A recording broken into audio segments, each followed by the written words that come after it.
So hi wheelers எல்லாரும் எப்படி இருக்கீங்க? சூப்பராக ஹாப்பியாக இருப்பீங்க அப்படின்னு நம்புறேன். ஸோ இன்னைக்கு நம்ம ஒரு சூப்பரான கண்டென்ட்ல தான் நான் உங்களை சந்திக்க வந்திருக்கேன். ஒட்டி பிறந்த ரெட்டையர்கள் மாதிரி இந்த ரெண்டு பேர் பக்கத்தில் இருக்காங்க. யாரா இவங்க அப்படின்னு கேட்குறீங்களா? ஸோ ஒன்று பார்த்தீங்க அப்படின்னா ஆக்டிவா 2025 மாடல் ஆக்டிவா 125 இருக்கு. ஜூபிட்டர் 125 நம்ம கூட இருந்துட்டு இருக்கு. டிசைன்லாம் பார்க்க அப்படியே சிமிலராகவே இருக்குல்ல. ஏன்னா நாங்கள் பார்க்கிங்கில் நிறுத்திட்டு எது ஆக்டிவா எது ஜூபிட்டர் அப்படிங்கிற ஒரு கன்ஃபியூஷன் எங்களுக்கு வந்துருச்சு அப்படின்னு சொல்லலாம். ஏன்னா சிமிலரான ஒரு டிசைனுக்கு இந்த ரெண்டு வெஹிக்கிளும் இருக்கு. ஆக்சுவலாக ஜூபிட்டரோட சேம் டிசைன்ல தான் ஆக்டிவாவோட ஃபேஸ் லிஃப்ட் வந்திருக்கு அப்படின்னு சொல்லலாம். டிசைன்ல என்னெல்லாம் மாற்றங்கள் இருக்கு, ஸ்பெக் ரீதியா என்னெல்லாம் மாற்றங்கள் இருக்கு அப்படிங்கிறத இந்த வீடியோல நம்ம டீட்டெயிலாக பார்க்க போறோம். வீடியோக்குள்ள போகலாம்.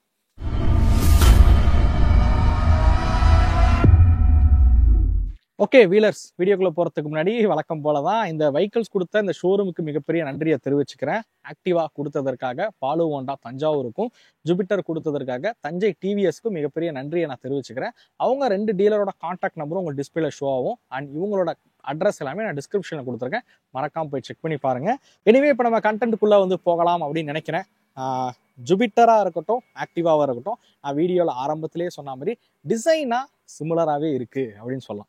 ஏன்னா ரெண்டுமே பார்த்தீங்கன்னா ஒரு பல்கரான ஒரு டிசைனில் கொடுத்துருக்காங்க. டிசைன் பார்க்க ரொம்ப சிமிலராக ஆக்டிவாக கொண்டு போயிட்டாங்க அப்படின்னு சொல்லலாம். ஆக்சுவலாக இங்கே நீங்கள் பார்க்கலாம், அந்த ஃப்ரண்ட்டில் அந்த குரோம் ட்ரீட்மெண்ட்ஸ் கொடுத்துருக்கிறது எல்லாமே பார்த்தீங்கன்னா ரொம்பவே சிமிலராகவே இருக்கிறத பார்க்க முடியும் அப்படின்னு நினைக்கிறேன். ஸோ ஃப்ரண்ட்டில் இவங்க இந்த இடத்துல குரோம் கொடுத்துருக்காங்கன்னா இவங்க இந்த சைடில் குரோம் ஃபினிஷ் பண்ணியிருக்காங்க அப்படின்னு சொல்லுவேன்.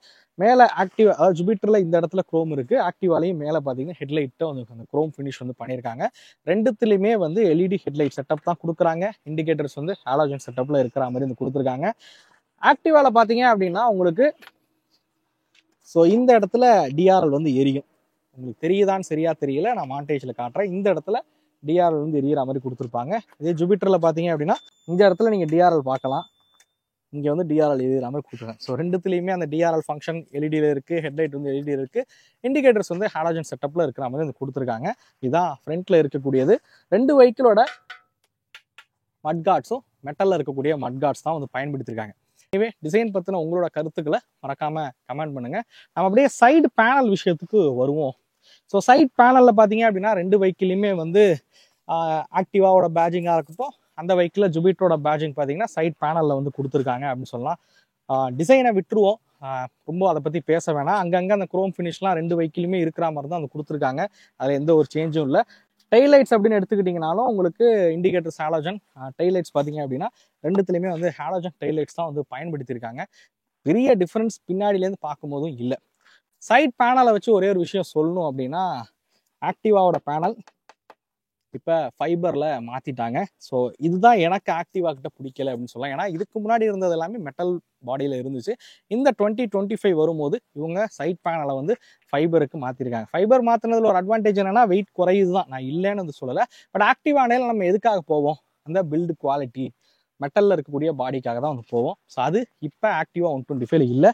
பட் ஜூபிட்டர் பொறுத்த வரைக்கும் பார்க்கலாம். ஸோ ஜூபிட்டர் பார்த்தீங்கன்னா இன்னமும் மெட்டலில் இருக்கக்கூடிய ஒரு சைட் பேனல்ஸ் யூஸ் பண்ணுறாங்க. அது ஒரு பாசிட்டிவ் சைடுன்னு நினைக்கிறேன் ஜூபிட்டரை பொறுத்த வரைக்கும்.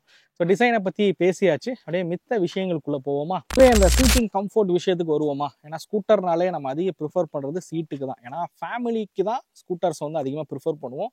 அப்படி ஃபேமிலியில் இருக்கக்கூடிய ஆட்கள் உட்காரத்துக்கு எது கம்ஃபர்டபுளாக இருக்குது. இந்த வீடியோ ஃபுல்லாமே என்னோட எக்ஸ்பீரியன்ஸை தான் ஷேர் பண்ண போகிறேன். இந்த நம்பர்ஸ் எல்லாமே கீழே ஸ்க்ரோல் ஆகும், அதை பார்த்து நீங்கள் தெரிஞ்சுக்கங்க அப்படின்னே சொல்லுவேன்.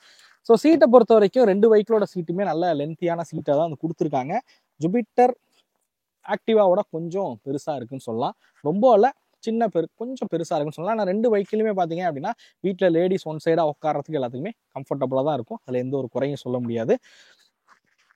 என் ஹைட்டுக்கு நான் காலை வச்சு காட்டுறேன். என்னோட ஹைட் 5.8. தாராளமாக காலை கீழே வைக்க முடியுது ஆக்டிவா பொறுத்த வரைக்கும். நான் அடுத்து உங்களுக்கு ஜூபிட்டர்லேயும் உட்காந்து காட்டுறேன். ஸோ பார்க்கலாம். ஸோ ஹேண்டில் பாரும் பெருசாக தொடையிலலாம் இடிக்கலை, கம்ஃபர்டபுளாகவே திருப்ப முடியுது. ரைடிங் போஸ்டர் ரெண்டு வெஹிக்கிளையுமே சிமிலரான ஒரு ரைடிங் போஸ்டர் தான், அதில் எந்த ஒரு வித்தியாசமும் இல்லை அப்படின்னே சொல்லுவேன். ஸோ அடுத்த ஜூபிட்டர் விஷயத்துக்கு வருவோம். ஜூபிட்டர் பொறுத்த வரைக்கும் பார்த்தீங்கன்னா நான் சொன்னது தான், சீட் கொஞ்சம் லென்த்தாக இருக்குது. பட் ரெண்டு வெஹிக்கிளையுமே லேடிஸ் ஒன் சைடாக உட்காரனாலும் உட்கார முடியும். ஓகே, எனிவே இதுவுமே 5.8 என்னோட ஹைட்டு. ரெண்டு காலையுமே தாராளமாக வைக்க முடியுது. அது மாதிரி ஹேண்டிலும் பெருசாக தொடையிலலாம் இடிக்கலை, ஃபுல்லாமே திருப்பியாச்சு, பெருசாக தொடையிலலாம் வந்து இடிக்கலை.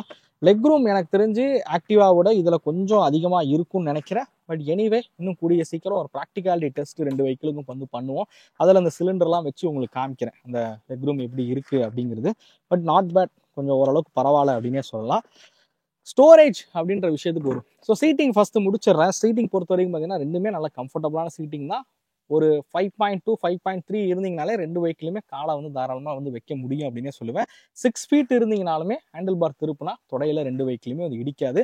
ரைடிங் போர்ஷன் 2 வெஹிக்கிளுமே காமனாக தான் இருக்குது, நல்ல கம்ஃபர்ட்டாகவே இருக்குன்னு சொல்லுவேன். சீட்டோட குஷனிங் எல்லாமே பெட்டராகவே இருக்குது. எனிவே இப்போ அடுத்து எல்லாரும் ஸ்கூட்டரில் எதிர்பார்க்கறது ஸ்டோரேஜ் அப்படிங்கிற விஷயம் தான். அண்டர் சீட் ஸ்டோரேஜுக்கு போகிறதுக்கு முன்னாடி ஃப்ரண்ட்டில் இருக்கக்கூடிய அந்த க்ளோ பாக்ஸ் இந்த மாதிரி விஷயங்களை உங்களுக்கு காமிச்சிடுறேன். ஸோ ஆக்டிவாலையுமே சரி ஜூபிட்டர்லையுமே சரி ஃப்ரண்ட்டில் பார்த்தீங்க அப்படின்னா ஒரு சின்ன க்ளோ பாக்ஸ் வந்து கொடுத்துருக்காங்க. நீங்கள் மொபைல் ஃபோன் எதாவது வைக்கணும்னாலும் இதில் நீங்கள் வச்சுக்கவும் முடியும், பாட்டில்ஸ் எதாவது வைக்கணும்னாலும் நீங்கள் வைக்கவும் முடியும். ஸோ 2 வெஹிக்கிளுமே பார்க்கலாம், 2 வெஹிக்கிளுமே வந்து மொபைல் ஃபோன்ஸ் பாட்டில்ஸ் எல்லாம் வைக்கிற மாதிரி தான் வந்து கொடுத்துருக்காங்க. அதே மாதிரி மொபைல் ஃபோனை நீங்கள் வச்சுட்டு சார்ஜ் பண்ணணுனாலும் 2 வெஹிக்கிளுமே சார்ஜிங் போர்ட் இருக்குது. ஆக்டிவாவில் வந்து டைப் சி கொடுத்துருக்காங்க. ஜூபிட்டரை பொறுத்த வரைக்கும் யூஎஸ்பி சார்ஜர் வந்து கொடுத்துருக்காங்க. யூஎஸ்பி போர்ட் இருக்கக்கூடிய சார்ஜிங் போர்ட் வந்து பயன்படுத்தியிருக்காங்க அப்படின்னு சொல்லுவேன். 2 வெஹிக்கிளுமே வந்து சார்ஜிங் ஃபெசிலிட்டியுமே வந்து கொடுத்துருக்காங்க. பட் டைப் சி கொடுக்குறது ஒரு அட்வான்டேஜ்னு நினைக்கிறேன். ஏன்னா இப்போ வரக்கூடிய மேக்ஸிமம் ஃபோன்ஸ் வந்து டைப் சிக்கான சார்ஜிங் போர்ட் தான் வந்து கொடுக்குறாங்க. ஸோ அப்படி பார்க்கும்போது அதாவது type C to type C connector தான் வந்து கொடுக்குறாங்க. அப்படி பார்க்கும்போது இது வந்து ஓகே அப்படின்னு சொல்லலாம். ஆக்டிவாக வந்து கொஞ்சம் அட்வான்ஸாக டைப் சி வந்து கொடுத்துருக்கிறது பெட்டர் அப்படின்னு சொல்லுவேன். ஓகே, நம்ம பார்க்க வந்ததே ஸ்டோரேஜ் தானே. நான் ஃபஸ்ட்டு ஆக்டிவாக ஓப்பன் பண்ணி காமிச்சிடுறேன்.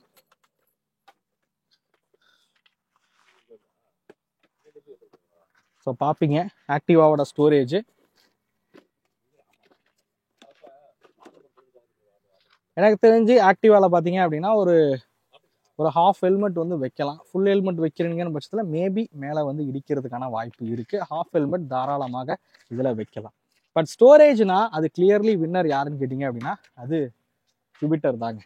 ஜூபிட்டரில் பார்த்தீங்க அப்படின்னா இங்கே பார்க்கலாம் எவ்வளோ பெரிய ஸ்டோரேஜ் வந்து கொடுத்துருக்காங்கன்னு. ஸோ 33 லிட்டர் ஸ்டோரேஜ் ஸ்பேஸ் பார்த்தீங்க அப்படின்னா இந்த வெஹிக்கிளில் கொடுத்துருக்காங்க. 2 ஹாஃப் ஹெல்மெட் தாராளமாக இதில் வந்து வைக்க முடியும். மேக்ஸிமம் நம்ம ஒரு ஹெல்மெட் கேரி பண்ணுவோம், இன்னும் ஒரு எதாவது ஐட்டம்ஸ் அதாவது ஹேண்ட்பேக்ஸ் இந்த மாதிரி வைக்கனாலும் இங்கே வந்து ஸ்பேஸ் வந்து கொடுத்துருக்காங்க. ஸோ ஸ்டோரேஜில் ஒரு கிளியர்லி வின்னர்னு சொல்லுவேன் ஜூபிட்டரை பொறுத்த வரைக்கும். ஓகே, அடுத்ததான் இந்த இன்ஸ்ட்ருமெண்ட் கிளஸ்டர் விஷயத்துக்கு வருவோம். ஏன்னா ஆக்டிவாவில் மேஜராக அப்டேட் ஆனது இந்த இன்ஸ்ட்ருமெண்ட் கிளஸ்டர் தான். இதில் வந்து ஸ்மார்ட் வேரியன்ட் போறீங்கன்னும் போது ஆக்டிவாவில் வந்து உங்களுக்கு இன்ஸ்ட்ருமெண்ட் கிளஸ்டர் வந்து ப்ளூடூத் கனெக்டிவிட்டி ஃபங்க்ஷன் இருக்கிற மாதிரி வந்து கொடுத்துருப்பாங்க. மித்த நார்மல் வேரியன்ட்லாம் வந்து டிஜிட்டலில் இருக்க இன்ஸ்ட்ருமெண்ட் டிஎஃப்டியில் இருக்க ஒரு இன்ஸ்ட்ருமெண்ட் கிளஸ்டர் கலர் டிஎஃப்டியில் இருக்கிற மாதிரி கொடுத்துருப்பாங்க. அது ப்ளூடூத் மட்டும் இருக்காது, மித்தபடி எல்லா ஃபங்க்ஷனும் அதுலேயும் இருக்குது. ப்ளூடூத்தோட இருக்கிற கிளஸ்டரில் உங்களுக்கு அந்த டர்ன் பை டர்ன் நேவிகேஷன் இந்த மாதிரி விஷயங்கள் எல்லாமே வரா மாதிரி வந்து கொடுத்துருக்காங்க. அது ஸ்மார்ட் அப்படின்னு சொல்லக்கூடிய வேரியண்ட்டில் மட்டும்தான் வரும். ஜூபிட்டரை பொறுத்த வரைக்கும் பேசிக் வேரியண்ட்லாம் உங்களுக்கு அனலாக்ல இருக்கக்கூடிய மீட்டர் தான் வரும். பட் டாப் வேரியன்ட் போறீங்கன்ற பட்சத்தில் அதுலேயுமே வந்து டிஜிட்டல் அதாவது டிஎஃப்டி டிஸ்பிளே இருக்கக்கூடிய ஒரு மீட்டர் வந்து கொடுத்துருக்காங்க. கனெக்டிவிட்டி ஃபங்க்ஷனும் பார்த்தீங்க அப்படின்னா ஜூபிட்டர்லையுமே இருக்கு. ஸோ ஜூபிட்டர் அப்டேட் ஆனதுக்கு அப்புறம் தான் ஓகே இந்த ஃபீச்சர்ஸ் எல்லாம் நம்ம ஆக்டிவால கொண்டு வருவோம்னு ஹோண்டா முடிவெடுத்து ஆக்டிவா 125லையும் இது மாதிரியான ஃபீச்சர்ஸ் எல்லாமே வந்து கொடுத்து தான் இந்த ஆக்டிவா வந்து லான்ச் பண்ணியிருக்காங்க சொல்லலாம். அந்த 2025 ஆக்டிவா 125 வந்து லான்ச் பண்ணியிருக்காங்க அப்படின்னு சொல்லலாம். அதுக்கான கண்ட்ரோல்ஸ் எல்லாமே பார்த்தீங்கன்னா உங்களுக்கு ஆக்டிவாவில் வந்து சைடில் வந்து ஒரு ஜாய்ஸ்டிக் மாதிரி வந்து கொடுத்துருக்காங்க. எனிவே அதுவுமே ஓகே அப்படின்னு சொல்லலாம். ஃபீச்சர்ஸ் ரீதியாக பார்க்கும்போது இந்த 2 வெஹிக்கிளுமே நான் சொன்ன இந்த ஃபீச்சர்ஸ் எல்லாமே இருக்குது. பட் ஆக்டிவாவில் ஒரு அந்த ஸ்மார்ட் வேரியன்ட் போறீங்கன்னா அது இன்னொரு அட்வான்டேஜ் வந்து கொடுக்குறாங்க. அது என்னன்னு கேட்டிங்கன்னா அது வந்து கீலெஸ் ஃபங்க்ஷன் வந்து கொடுத்துருக்காங்க. ஸோ கீலெஸ் அதாவது ரிமோட் வந்து கொடுத்துருப்பாங்க. நீங்கள் ரிமோட்லேயே ஓப்பன் அண்ட் லாக் இதெல்லாமே வந்து பண்ண முடியும். அந்த ஃபங்க்ஷன் ஆக்டிவாவில் இருக்குது, ஜூபிட்டரில் கிடையாது. ஜூபிட்டரில் நீ கீ போட்டு தான் வந்து யூஸ் பண்ணணும். பட் அந்த ரிமோட்லேயே பார்த்தீங்க அப்படின்னா ஃபைண்ட் மை வெஹிக்கிள் அந்த ஃபங்க்ஷனுமே இருக்குது. நீங்கள் ஒரு பார்க்கிங்லால நிறுத்திட்டீங்க, ஒரு 20-30 வெஹிக்கிள் இருக்குது அப்படின்னும் போது அங்கே நம்ம வெஹிக்கிளை கண்டுபிடிக்கிறதுக்கு அது வந்து யூஸ் ஆகும். இதெல்லாம் வந்து காரில் நம்ம பார்த்த ஃபீச்சர்ஸு அது ஆக்டிவாவில் வந்து கொண்டு வந்திருக்காங்க அப்படின்னு சொல்லலாம். பட் அந்த வேரியன்ட் போறீங்கன்ற பட்சத்தில் கிக் ஸ்டார்ட் கிடையாது. இந்த மாடல் இந்த 2 மாடலையும் கிக் ஸ்டார்ட் இருக்குது. பட் ஸ்மார்ட் ஆக்டிவா 125ல ஸ்மார்ட் போறீங்க அப்படின்ற பட்சத்தில் அதில் கிக் ஸ்டார்ட் இருக்காது. அதனால் யோசிச்சுட்டு முடிவு பண்ணுங்க அப்படின்னு சொல்லுவேன். ஏன்னா சார்ஜ் இல்லைன்னும் போது அந்த வெஹிக்கிளை ஸ்டார்ட் பண்ணுறது கஷ்டம். ரிமோட்டில் சார்ஜ் இல்லைனாலும் வெஹிக்கிளை வந்து அக்சஸ் பண்ணுறது சைட் லாக் எடுக்கிறதுங்கிறது கஷ்டம் அப்படின்னு சொல்லுவேன். பட் ஆனால் ஃபீச்சர்ஸ் ரீதியாக பார்க்கும்போது ஆக்டிவா 125ல ஃபீச்சர்ஸ் அதிகமாக கொடுத்துருக்காங்க. ஓகே, அடுத்ததாக இந்த டயர் பிரேக்ஸ் இதெல்லாம் பற்றி பேசலாம் அப்படின்னு நினைக்கிறேன். ஃபஸ்ட்டு பிரேக்கை பற்றி சொல்லிடுறேன். ஃப்ரண்ட்ல வந்து ரெண்டு வெஹிக்கிள்லையுமே டாப் வேரியன்ட் போறீங்கன்னும் போது டிஸ்க் பிரேக் வந்து கொடுக்குறாங்க. ட்ரம் பிரேக் உள்ள மாடல்ஸுமே இருக்கு. ட்ரம் பிரேக் பொறுத்த வரைக்கும் 130 mm ட்ரம் பிரேக்ஸ் வந்து கொடுக்குறாங்க. டிஸ்க் பிரேக் பொறுத்த வரைக்கும் ஜூபிட்டர்ல வந்து ஃப்ரண்ட்ல 220 mm, ஆக்டிவால ஃப்ரண்ட்ல 190 mm டிஸ்க் பிரேக் வந்து கொடுக்குறாங்க. ரியர் பொறுத்த வரைக்கும் 130 mm ட்ரம் பிரேக்ஸ் தான் ரெண்டுத்துலையும் வந்து பயன்படுத்திருக்காங்க. அண்ட் சிபிஎஸ் பிரேக்கிங் ஃபங்க்ஷனுமே ட்ரம் பிரேக் உள்ள மாடல்கள்ல இருக்கு. எனிவே பிரேக்கிங் ரெண்டு வெஹிக்கிளுமே நல்லா தான் இருந்துச்சு, எந்த ஒரு குறையும் சொல்ல முடியாது அப்படின்னு சொல்லலாம். வீல்ஸ் பொறுத்த வரைக்கும் ரெண்டு வெஹிக்கிளுமே ஃப்ரண்ட்ல வந்து உங்களுக்கு 12 inches வீல்ஸ் வந்து கொடுத்துருக்காங்க. ஆனால் ஜூபிட்டர்ல ரியர்ல 12 inches, ரியர்லையும் ஃப்ரண்ட்ல பயன்படுத்துற மாதிரி பெரிய வீல்ஸ் வந்து பயன்படுத்திருக்காங்க. ஆனால் ஆக்டிவால இன்னமும் ரியர்ல 10 inches வீல்ஸ் தான் வந்து பயன்படுத்திருக்காங்க. அது மாதிரி ரெண்டு வெஹிக்கிளையும் பார்த்தீங்கன்னா அலாய் வீல் உள்ள மாடலும் இருக்கு, அது மாதிரி நார்மல் அந்த ஸ்டீல் வீல் உள்ள மாடலுமே இருக்கு. இங்க நம்ம பார்க்கறது ரெண்டுமே டாப் மாடலுங்கிறனால அலாய் வீலோட இருக்கிற மாடலை தான் நீங்க வந்து பார்த்துட்டு இருக்கீங்க.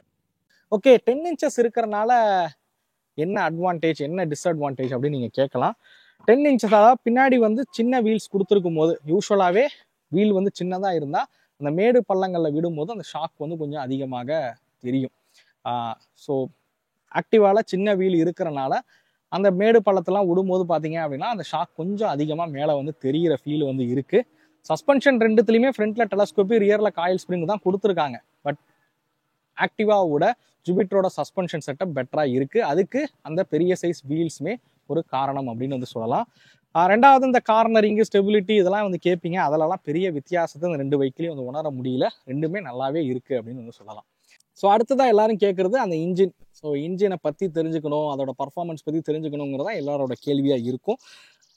ஸ்பெக் நான் கீழே கொடுக்குறேன். ரெண்டுத்துலையுமே ஒரு 125cc இன்ஜின் தான். பவர் அண்ட் டார்க்லேயும் பெரிய வித்தியாசங்கள் ரெண்டு வெஹிக்கிலுமே அது கிடையாது அப்படின்னு சொல்லலாம். ரெண்டு வெஹிக்கிலையும் சிமிலரான பவர் அண்ட் டார்க்ஸ் தான் வந்து கொடுக்குது. நான் கீழே கொடுக்குறேன், தேவைப்படுறவங்க அதை பாஸ் பண்ணி பார்த்துங்க. ஏன்னா இதில் இவ்வளோ பவர், இதில் இவ்வளோ டார்க்னு சொன்னால் உங்களுக்கு குழப்பன்றதுக்காக தான் சொல்கிறேன். ரெண்டு வெஹிக்கிலையுமே சிவிடி டிரான்ஸ்மிஷன் தான், ஸ்கூட்டர்னாலே அதை தான் இப்போ பயன்படுத்துகிறாங்க. ரெண்டுத்துலேயும் சிவிடி தான் வந்து கொடுத்துருக்காங்க. எனிவே ஓட்டி பார்க்குறதுக்கு எப்படி இருக்குது? ஸோ பர்ஃபார்மன்ஸ் பெரிய வித்தியாசம் அப்படிங்கிறது இல்லை. ரெண்டு வெஹிக்கிலையுமே நீங்கள் ஒரு 85லேருந்து 90 கிலோமீட்டர் வேகம் வரைக்கும் உங்களால் வந்து போக முடியும். என்னோட வெயிட்டுக்கு அவ்வளோதான் போகுது. நான் பர்சனலாக சொல்லணும், ஆக்டிவா 125 யூஸர் தான் நான், அதனால் சொல்கிறேன். அந்த ஸ்பீடு தான் என்னால் வந்து போக முடியுது. த்ராட்டில் ரெஸ்பான்ஸ் எல்லாமே பார்த்தீங்க அப்படின்னா ரெண்டு வெஹிக்கிலையுமே மோரோவர சிமிலராக இருக்குது அப்படின்னு சொல்லலாம். நான் பார்த்த வித்தியாசத்தை மட்டும் உங்களுக்கு நான் சொல்லலாம் அப்படின்னு நினைக்கிறேன். ஆக்டிவா பொறுத்த வரைக்கும் இன்ஜின் வந்து நல்ல ரிஃபைண்டாக இருக்குது அப்படின்னு சொல்லுவேன் ஜூபிட்டரோட கம்பேர் பண்ணும்போது. ஸோ இந்த இன்ஜினில் ஒரு மைனர் வைப்ரேஷன் ஐடல்லையும் சரி, அந்த இன்ஷியல்லையும் சரி தெரியுதுன்னு சொல்லுவேன். ஒரு 40 இல்லை 30 இல்லை 40 அந்த ரேஞ்சில் ரீச் ஆகிற வரைக்கும் ஒரு சின்ன வைப்ரேஷனை வந்து உணர முடியுதுன்னு சொல்லலாம் ஜூபிட்டரை பொறுத்த வரைக்கும். பட் ஆக்டிவா அப்படி கிடையாது. இனிஷியலாகவே அந்த ரிஃபைன்மெண்ட் லெவல் வந்து ரொம்ப பெட்டராகவே வந்து பண்ணியிருப்பாங்க. ஸோ இந்த ரிஃபைன்மெண்ட் வந்து ஆக்டிவா 125ல இன்னும் கொஞ்சம் பரவாயில்லன்னே சொல்லுவேன் ஜூபிட்டரோட கம்பேர் பண்ணும்போது. இந்த ஒரு விஷயம் தான் இந்த ரெண்டு வெஹிக்கிள் இன்ஜின் ரீதியாக வித்தியாசப்படுது அப்படின்னு சொல்லுவேன். நல்ல ரிஃபைண்டான ஒரு வெஹிக்கிள் வாங்கணும்னா நீங்கள் ஆக்டிவா வந்து போகலாம் அப்படின்னு சொல்லுவேன். மைலேஜ்ன்ற விஷயத்துக்கு வருவோம். பர்சனலாக நான் ஆக்டிவா யூஸ் பண்ணிட்டு இருக்கிறத வச்சு சொல்லணும் அப்படின்னா எனக்கு 48லேருந்து 50 கிலோமீட்டருக்குள்ள எனக்கு தஞ்சாவூர் சிட்டிக்கு மைலேஜ் வந்து கொடுக்குது. ஜூபிட்டர் யூசர் நிறைய பேர்கிட்ட வந்து கேட்டேன், அவங்களும் 45லேருந்து 50க்குள்ள வந்து மைலேஜ் வந்து சொல்றாங்க. என்னையை பொறுத்த வரைக்கும் ரெண்டு வெஹிக்கிளுமே ஒரு 45 கிலோமீட்டர் மைலேஜுங்கிறது ஒரு ஆவரேஜ் மைலேஜா எடுத்துக்கோங்க. ஸோ அந்த லெவலுக்கு இந்த ரெண்டு வெஹிக்கிளுமே மைலேஜ் அப்படிங்கிறது வந்து கொடுக்கும். சரி, எனக்கு ஜூபிட்டர்ல இந்த ஒரு விஷயம் மட்டும்தான் வைப்ரேஷன் கொஞ்சம் அதிகமாக இருக்கே அப்படிங்கிறது போல தோணுச்சு. இந்த டிவிஎஸ் இந்த வைப்ரேஷனை மட்டும் கொஞ்சம் கவனிச்சா நல்லா இருக்கும் அப்படிங்கிறதா என்னோட கருத்து ஜூபிட்டரை பொறுத்த வரைக்கும். ஏன்னா ஜூபிட்டர்லையும் பார்த்தீங்க அப்படின்னா நிறைய அட்வான்டேஜஸ் இருக்கு. உள்ள வந்து ஸ்டோரேஜ் வந்து அதிகம், சீட் லென்த் வந்து அதிகம், இந்த மாதிரிலாம் இருக்கு. பட் இந்த ஒரு விஷயத்த மட்டும் டிவிஎஸ் கவனிச்சாங்கன்னா இன்னும் நல்லா இருக்குங்கிறதா என்னோட கருத்து அப்படின்னு சொல்லுவேன். எனிவே ரெண்டு வெஹிக்கிளையும் பார்த்தீங்க அப்படின்னா ஆட்டோ ஸ்டார்ட் ஸ்டாப் ஃபங்க்ஷன் வந்து கொடுத்துருக்காங்க. நீங்கள் பக்கத்துலேயே பார்க்கலாம், ஃப்ரண்ட்லேயே பார்த்தீங்கன்னா ஆட்டோ ஸ்டார்ட் ஸ்டாப் ஃபங்க்ஷனுக்கான கண்ட்ரோல்ஸ் எல்லாமே இருக்கிற மாதிரி வந்து கொடுத்துருக்காங்க. இதெல்லாம் காமனாக இருக்கக்கூடிய ஃபீச்சர்ஸ் தான். ஓகே, அப்புறம் வெயிட் கேட்பீங்க. ஃபைபரில் கொடுத்துருக்கனால வெயிட்லாம் ரொம்ப குறைஞ்சிருக்கா? அப்படிலாம் ஒன்றும் கிடையாது. ஆக்டிவா பொறுத்த வரைக்கும் ரெண்டுமே அந்த 108லேருந்து 110 கிலோ வெயிட்டில் தான் சிமிலராக இருக்குது வெயிட்டில். ஆனால் வெயிட் மேனேஜ்மெண்ட் வந்து ஓகே, ரொம்ப வெயிட்டாக ஃபீல் ஆகுதா, ஹெவியாக ஃபீல் ஆகுதான்னா அப்படி கிடையாது. வெயிட் மேனேஜ்மெண்ட் நல்லா பண்ணியிருக்காங்க. ஆனால் ரெண்டு பைக்கோட வெயிட்டுமே வந்து சிமிலராக இருக்கிற மாதிரி தான் வந்து கொடுத்துருக்காங்க. வெயிட்டில் பெரிய டிஃப்ரென்ஸ் அப்படிங்கிறது கிடையாது அப்படின்னே சொல்லுவேன். ஸோ ஃபைனலி எல்லாரும் கேட்கக்கூடியது ப்ரைஸிங்காக தான் இருக்கும். ஸோ விலை என்னப்பா அப்படிங்கிறதா தான் இருக்கும். ரெண்டுமே வந்து ஒரு சிமிலரான ப்ரைஸிங்கில் தான் வந்து கொடுத்துருக்காங்கன்னு சொல்லலாம். டாப் மாடலை சொல்கிறேன், எல்லாரும் பொதுவாக வாங்கக்கூடிய மாடலை சொல்கிறேன். அந்த டிஎஃப்டி டிஸ்பிளேலாம் வச்ச ஜூபிட்டர் வாங்குறீங்கன்ற பட்சத்தில் அதோட எக்ஸ்ஷோரூம் காஸ்ட்டுங்கிறது 1 லட்ச ரூபா பக்கம் வருது. 99,600 ரூபா 700 ரூபா பக்கம் வருது. 1 லட்ச ரூபா பக்கம் அந்த டாப் மாடல் வரும். அதே மாதிரி ஆக்டிவாவில் எச் ஸ்மார்ட் வேரியண்ட் இல்லாத மாடல் நம்ம இங்கே பார்க்கக்கூடிய மாடல் போறீங்கன்னா இதில் வந்து உங்களுக்கு கீலெஸ் ஃபங்க்ஷன் கிடையாது, அதாவது ரிமோட் கீ ஃபங்க்ஷன் கிடையாது. அது மாதிரி ப்ளூடூத் கனெக்டிவிட்டி ஃபங்க்ஷன் இருக்காது. பட் டிஎஃப்டியில் தான் வந்து இந்த டிஸ்பிளே வந்து கொடுத்துருப்பாங்க. இந்த மாடல் தான் ஃபாஸ்ட் மூவிங் மாடல். இந்த மாடல் போறீங்கன்ற பட்சத்தில் இதோட எக்ஷோரூமும் 1,00,000 வரும். ரெண்டுத்தோட ப்ரைஸிங்கும் சிமிலராக தான் இருக்குது. பட் எச் ஸ்மார்ட் வேரியண்ட் போறீங்கன்ற பட்சத்தில் இன்னும் 4,000 கூடுதலாக போகும். அந்த ரிமோட் கீக்காகவும் ப்ளூடூத் கனெக்டிவிட்டிக்காகவும் இன்னும் 4,000 கூடுதலாக போட்டு வாங்க வேண்டிய ஒரு சூழ்நிலை இருக்கும். எனிவே இதான் ப்ரைஸிங். ரெண்டுமே ஆல்மோஸ்ட் அந்த 1,00,000 எக்ஷோரூம் காஸ்ட்டில் தான் வருது. நீங்கள் இதே ஜூபிட்டரோட பேசிக் மாடல்லாம் போறீங்கன்ற பட்சத்தில் 90,000 எக்ஷோரூம் காஸ்ட்லேயே வாங்க முடியும். ஆக்டிவா 125 அந்த பேசிக் மாடல்லாம் போறீங்கன்ற பட்சத்தில் ட்ரம் பிரேக் எல்லாம் போறீங்கன்ற பட்சத்தில் 95,000 எக்ஷோரூம் காஸ்ட் அந்த ரேஞ்சில் வந்து வாங்க முடியும் அப்படின்னு சொல்லுவேன். எனிவே தான் ப்ரைஸிங். இதோட இந்த ரெண்டு வெஹிக்கிளோட பாசிட்டிவ் சைடு என்ன, நெகட்டிவ் சைடு என்ன வீடியோலேயே எல்லாத்தையுமே சொல்லியிருப்பேன். இருந்தாலும் ஒரு தடவை சொல்லிடுறேன். ஆக்டிவா பொறுத்த வரைக்கும் நான் பாசிட்டிவாக பார்த்த விஷயங்கள் நல்ல ரிஃபைண்டான ஒரு இன்ஜின், நல்ல ரிலையபிளான ஒரு இன்ஜின் வந்து கொடுத்துருக்காங்க அப்படின்னு சொல்லுவேன். அதே மாதிரி இந்த ஃபீச்சர்ஸ் சொல்லலாம், ஒரு 4,000 கூடுதலாக கொடுக்குறீங்கன்ற பட்சத்தில் இந்த கீலெஸ் ஃபங்க்ஷனாக இருக்கட்டும், ப்ளூடூத் கனெக்டிவிட்டியாக இருக்கட்டும், இந்த மாதிரி ஃபீச்சர்ஸ் ஒரு அட்வான்டேஜாக வந்து கொடுத்துருக்காங்க. நான் ஜூபிட்டரில் பாசிட்டிவாக பார்க்குற விஷயங்கள் என்னென்ன அப்படின்னு கேட்டிங்கன்னா, கம்ப்ளீட்டாக மெட்டலில் இருக்கக்கூடிய ஒரு பாடி வந்து பயன்படுத்தியிருக்காங்க. அதை இந்த வெஹிக்கிளுக்கு ஒரு பாசிட்டிவாக வந்து பார்க்குறேன். சீட்டோட லென்த்துங்கிறது கொஞ்சம் அதிகமாகவே இருக்குது. அண்டர் சீட் ஸ்டோரேஜ் அப்படிங்கிறதும் அதிகமாக வந்து கொடுத்துருக்காங்க. ஸோ இதெல்லாம் இந்த வெஹிக்கிளில் ரொம்பவே பாசிட்டிவான ஒரு விஷயம் அப்படின்னு சொல்லுவேன். ஸோ இதுதான் இந்த ரெண்டு வெஹிக்கிளை பற்றின என்னோட கருத்து. உங்களோட கருத்துக்கள் ஏதாவது இருந்தால் மறக்காமல் கமெண்ட் பண்ணுங்கள். ஏற்கனவே நான் ஒரு சில வீடியோக்களில் வந்து சொல்கிறது தான், நான் என்ன தான் சொன்னாலும் நீங்கள் ஒரு தடவை டெஸ்ட்டை வந்து பண்ணி பாருங்கள். உங்களோட தேவையை அந்த ஸ்கூட்டர்ஸ் பூர்த்தி பண்ணுதா அப்படிங்கிறத பொறுத்து முடிவெடுங்க அப்படின்னே சொல்லுவேன். ஏன் இந்த விஷயத்த இப்போ சொல்கிறேன் அப்படின்னு கேட்டிங்கன்னா, இப்போ சமீபமாக இன்டர்நெட்டில் ஒரு பிரச்சனை போயிட்டு இருக்கு. அது என்னன்னு கேட்டிங்கன்னா, இன்ஃப்ளூயன்சர் வந்து பெய்டு ப்ரொமோஷன் பண்ணி ஏமாத்துறாங்க அப்படிங்கிற ஒரு பிரச்சனை வந்து இப்போ சமீபமாக போயிட்டு இருக்கு. என்னதான் நாங்கள் சொன்னாலும் நீங்கள் முடிவெடுக்கும் போது உங்களோட தேவையை பூர்த்தி பண்ணுதான்றதை தெரிஞ்சுக்கிட்டு முடிவெடுங்க அப்படின்னு தான் நான் சொல்லுவேன். இதை நான் பாட்காஸ்ட்டில் கூட சொல்லியிருக்கேன். நாங்கள் ரிவ்யூஸ் வந்து ஒரு 2 மணி நேரம், ஒரு 3 மணி நேரம் கிடைக்கிறத வச்சு தான் நாங்கள் ரிவ்யூஸ் வந்து பண்ணுறோம். இன்றைக்கி ஒரு ஹாஃப் டே ஃபுல்லாக இந்த வெஹிக்கிள் என்கிட்ட இருந்திருக்கு. இந்த வெஹிக்கிளை நான் யூஸ் பண்ணி பார்த்ததை வச்சு ஒரு கருத்தை தான் நான் உங்க கூட இந்த வீடியோவாக வந்து பகிர்றேன். ஸோ என்னையும் நீங்கள் நம்ப வேணாம், நீங்கள் பர்சனலாக டெஸ்ட் ட்ரைவ்லாம் பண்ணி பார்த்துட்டு ஒரு ப்ராடக்ட்டை டிசைட் பண்ணுங்க அப்படின்னே சொல்லுவேன். எனவே இந்த வீடியோ உங்களுக்கு பிடிச்சிருக்கும் அப்படிங்கிறத நம்புகிறேன். இந்த வீடியோ பற்றின கருத்துக்களை மறக்காமல் கமெண்ட் பண்ணுங்கள். அடுத்த வீடியோவில் சந்திக்கும் வரை தமிழ் வீல்ஸ் மணிகண்டன். நன்றி, வணக்கம்.